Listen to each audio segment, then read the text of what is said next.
So today we're going to answer the question, is there a faster way of building ad hoc tasks? The answer is yes.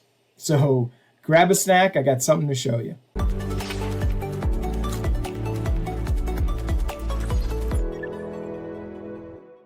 You might be yelling at this video saying, Christian, I could just build a transition to move all my documents between queues. But what if you needed logic tied into those transitions? You're going to need an ad hoc. You don't want your users moving documents around between queues all willy-nilly. This tip has been, it kind of goes into the category of, this has been in OnBase for a while, but not a lot of people have used it or seen it or probably know that it's there. Let me just show you. I'll admit, I rarely spend any time inside of the design tool inside of OnBase Studio. It's rare that a customer asks me to put together a fancy flow chart. But in here, in the upper left-hand corner, I have the transition ad hoc button.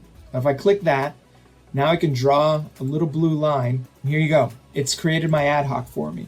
Now, it's a simple transition ad hoc. There's no rules or actions attached to it. I can go back later and fill that out and add additional validation again so that our users don't willy-nilly move things around in our life cycle. But you could see how fast that was. So I can just go crazy and build out, some base skeleton ad hoc tasks here, moving from queue to queue. This one's really going to save you time that you can now have a snack.